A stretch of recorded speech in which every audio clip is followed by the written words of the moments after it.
Hello, magandang araw sa inyong lahat, 'no. So, meron tayong re-reactan na video dito. Tingnan natin kung anong ano masasabi na unahin natin 'tong isang video. Sabi dito, "Wag niyong pansinin mga mura ko diyan, dala lang 'yan ng kaba at takot. Sa tagal ko nag-stay sa office namin, ngayon lang nag-trigger ng ganyan yung mga multo diyan. Dati di ko pinapansin hanggang sa nasanay ako. Ngayon lang daw nag-trigger. Pero dati di niya daw pinapansin hanggang ngayon nasanay na." What do you mean? Parang contradicting yung statement mo. Sabi mo ngayon lang nag-trigger ng ganyan mga multo diyan. Dati di ko naman pinapansin hanggang nasanay na ako. Ano ba talaga? Ngayon lang o dati hindi mo pinapansin?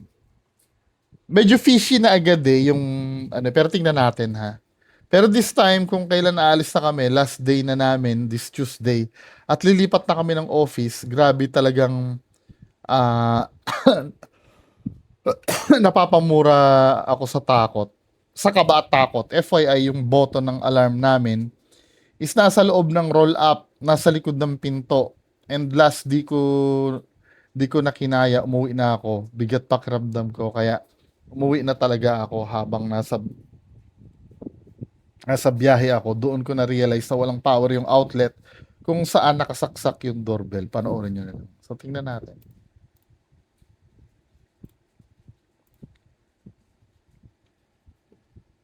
So, tingnan natin, no?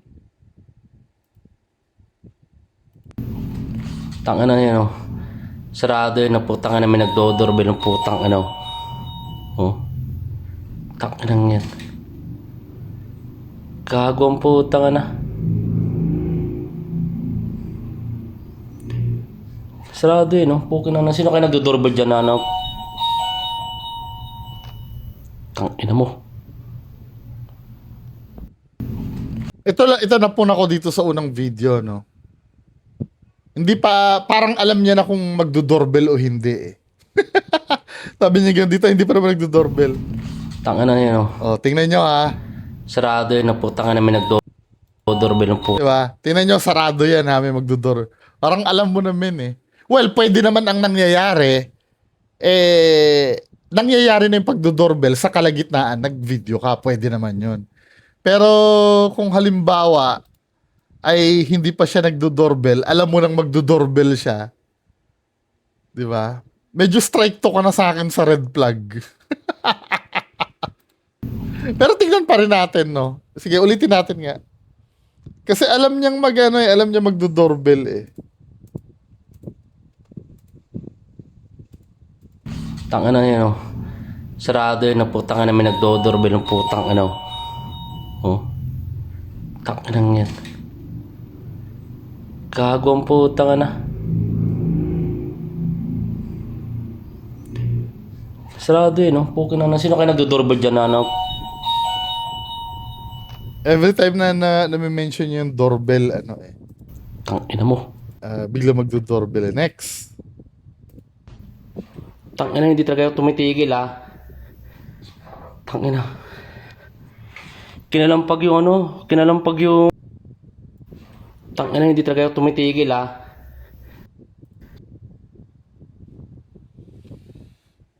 Tinitingnan ko yung post sa computer eh.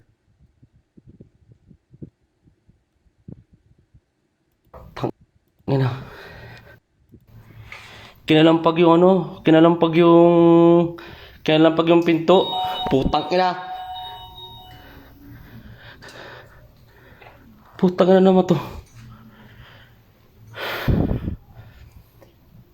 Bakit hindi ka pa umuwi eh, nagpe-Facebook ka lang naman?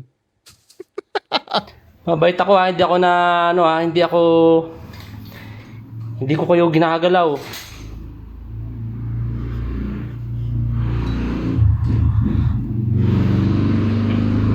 So gumalaw yung ano yung upuan, no.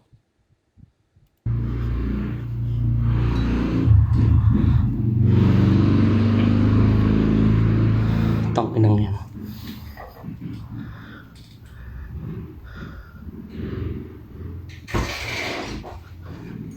Putang ina nyo. Uwi na nga ako. Tangina, hindi talaga ako tumitigil ah. Inulit-ulit ko lang ah. Tangina. Kinalampag yung ano, kinalampag yung pinto. Putang ina. Putang ina naman to.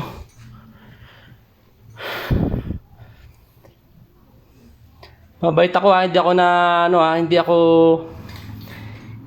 kayo ginagalaw. Nung gumalaw yung upuan, talagang anong nangyayari, sinentro niya muna, di ba gumagalaw yung camera niya. No? Ano ha, hindi ako Ngayon, isisentro niya yung camera. Ito kasi umpisa ng video eh, inoobserbahan ko eh. tumitigil ha. Di ba ganyan siya mag-video? No?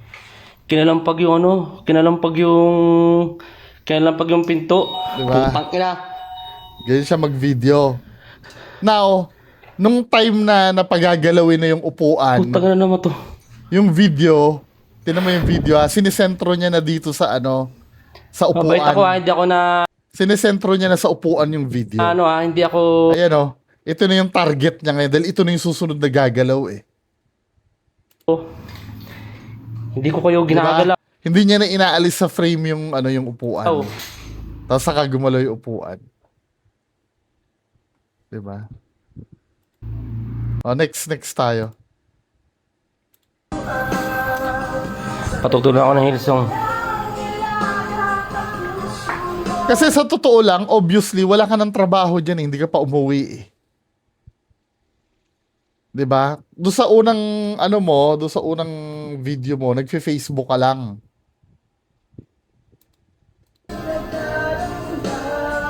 Kaya yung pananatili mo pa diyan sa kung sa workplace mo man 'yan, no, it doesn't make sense na. Wala ka naman tinatrabaho diyan eh.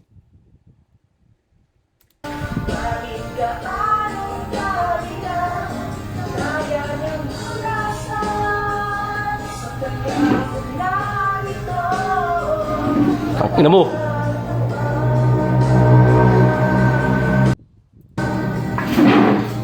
Iisa lang ang movement ng upuan papalapit sa pwede tali yan. Now, kung yung lamesa na yan ay paiba-iba ang galaw, right, left, pwedeng multo, pero hindi ko sinasabing tali to ha, pero pwedeng tali kasi isa lang ang direksyon eh. Lapit lang ng lapit ang upuan eh. Na neto, pokin ang ina mo ah.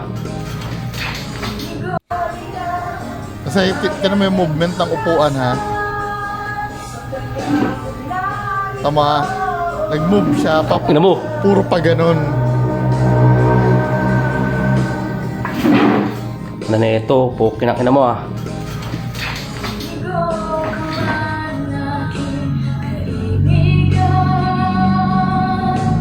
In Jesus name, in Jesus name. Ina mo.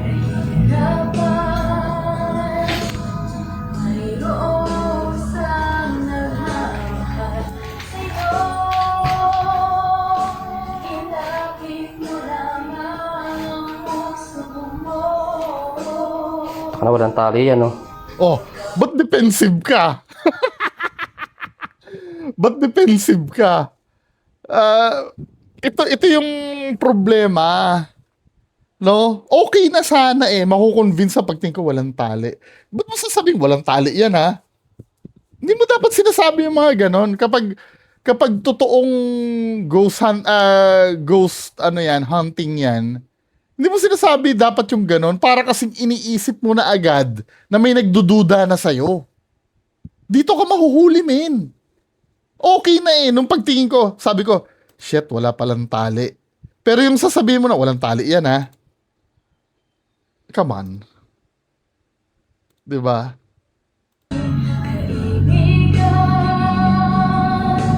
In Jesus name, in Jesus name.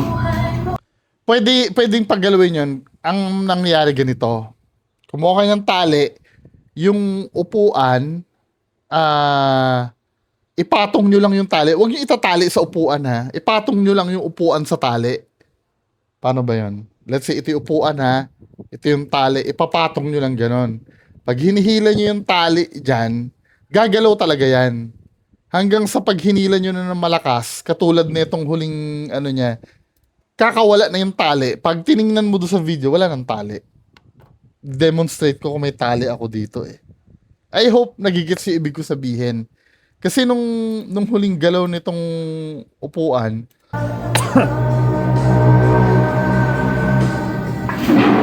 no, Ano na ito? Pukin ang ina mo ah. gumalaw siya.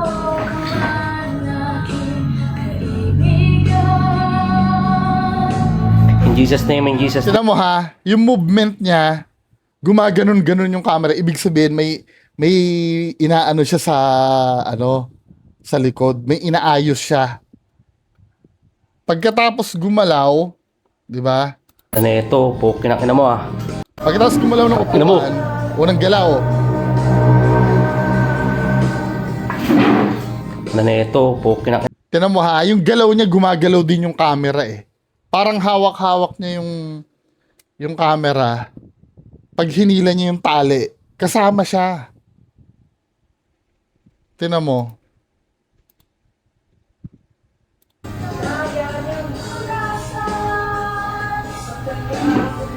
Di ba? O, isa pa, gagalaw pa. O. ina mo. Pati siya gumagalaw din eh. Isa pa. Oh, gumagalaw. Ano ito? Gumagalaw din siya eh. Ibig sabihin yung movement, kasama siya sa humihila. Now, umigkas na yung tali kasi nakapatong lang yung tali eh. Pukin ang ina mo Hindi ah. nagagalaw yan. Kasi wala na, hindi na connected yung tali eh. Kaya pag tiningnan niya yan dito, banda rito, hindi na connected yung tali, 'di ba? Pag tingin niya diyan, pwede niya nang tingnan. Nagtataka kayo, every time na gumagalaw yung mga upuan na yan, palaging may naka-cover. For example, no, ito, laging naka-cover sa gilid ng lamesa, yung kalahati ng upuan. Never niyang videohan yan na yung upuan ay buong-buong nakukuha sa video. Oh. Ay, sorry.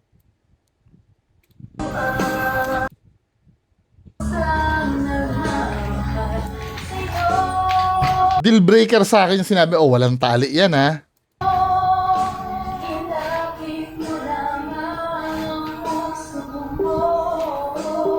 Taka na walang tali yan oh.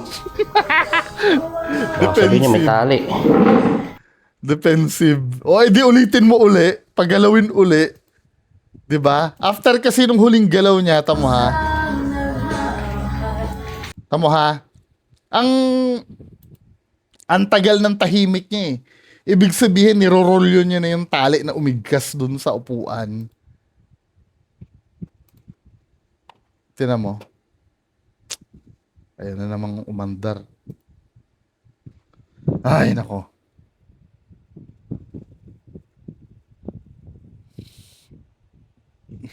Sa isang video na nga tayo.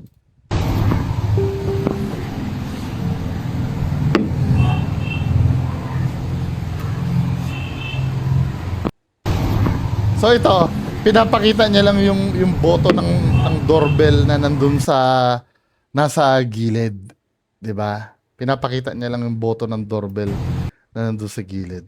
Para sinasabi niya dito na hindi maaabot 'yan. Tanga na yan oh. Sarado yun na putang na may nagdodor. Pero how sure are we na yun yung doorbell na pinapatunog? Wala ba kayo spare na ibang doorbell dyan? Diba? Hindi mo naman sa amin ipinakita habang tumutunog yung doorbell na yan. Eh, hindi naman namin alam kung nasan ba talaga yung doorbell na yan. Sound lang yung ano. For me, no, nasa 80% ako, hindi to totoo. Sorry.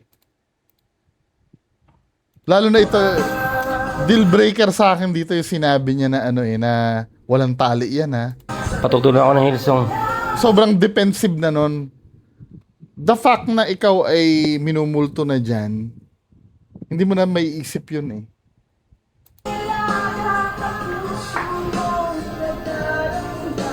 Pangalawang red flag sa akin ha, wala ka namang purpose dyan sa loob ng opisina eh.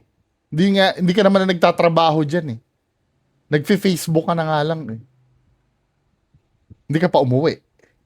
'Di ba? Pangatlong red flag sa akin, pag gumagalaw yung mga upuan, hindi buong upuan yung nakikita. May mga nakatagong part. Lalabas ka lang pag tapos na yung pagpapagalaw. Tignan mo ha, after gumalaw dito ng upuan, ito yung kanina, nag-play na. Diba? Diba, gumalaw na. Ito, kinakina mo ah. After gumalaw, ang tagal niyang tahimik. Parang may inaayos siya sa likod ng camera. Tamo ha?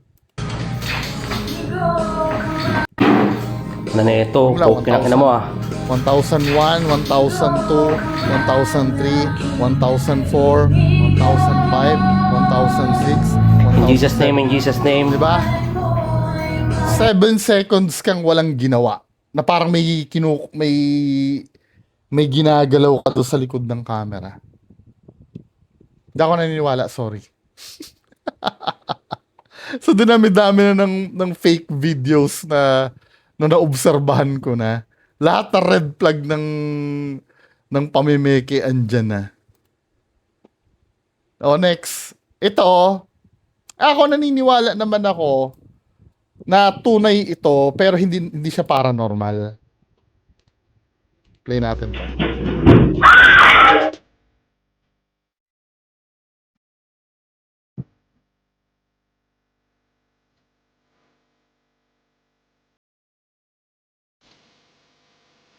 Ginabidog sila sa opisina. Habang abala sila sa pagtatrabaho, ito naman yung sa pinto, no? Nagparamdam daw ang mystery worker nila. Tingnan mo yung upuan, ha?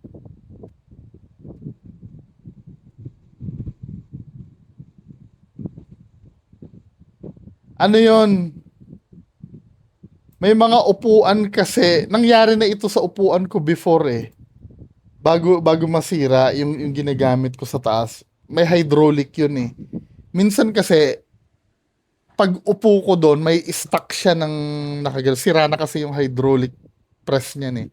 Tandaan nyo yung mga ganyang office chair, napapataas mo yan. Pagka inupuan ko kasi yon, may stuck siya sa isang posisyon. Then pagtayo ko na, may iwan siyang ganun. Then eventually, biglang iigkas siya pataas. Feeling ko ito yun eh. Hindi siya paranormal. Pero yung takot nila dito, feeling ko totoo naman. Pero yung ito, yung upuan,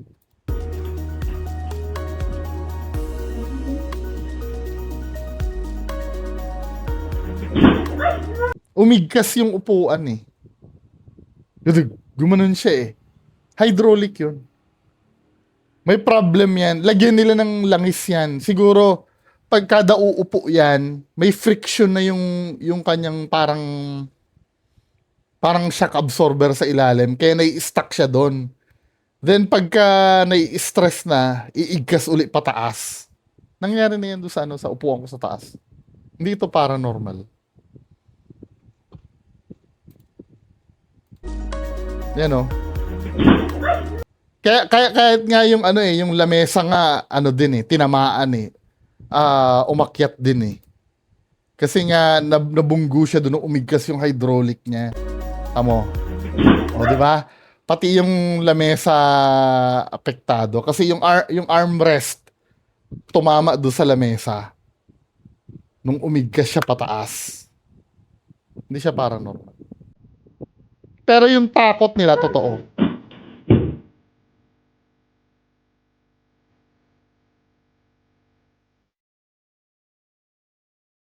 Ilang sandali lang daw nakalipas, ito naman isa. Di ba ako makaka-copyright sa sound nito? Bumalik pa si Camille sa kanyang pwesto. Para raw sana pag tapos pa ng report. Pero, ang spooky encounter sa opisina hindi pa pala tapos. May pasensya ka na, nagalit ka namin. Hey.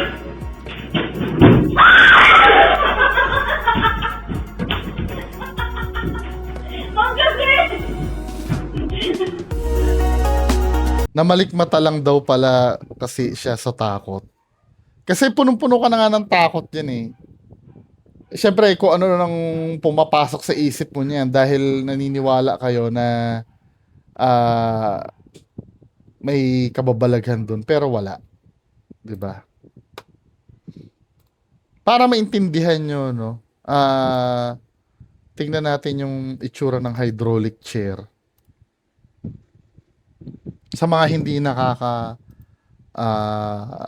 alam. Pero yung mga office worker dyan, alam nyo. Hydraulic chair. Chair pump. Ayan yan, no? Yung sa ilalim. Dito kasi minsan, halwa കണ്ണാളെ സൽവാര ചെണ്ടാളെ nasasira talaga itong parang piston na ito. Or yung shock absorber na yan. Na pagka nai-stuck yan, may stuck yan din, bigla iigas pataas.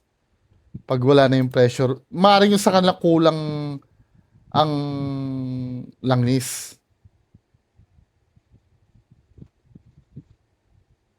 Paano ba, ano? Hindi, hydraulic chair pump.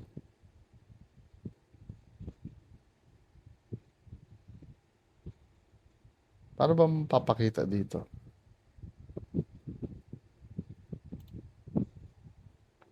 Ayan, oh.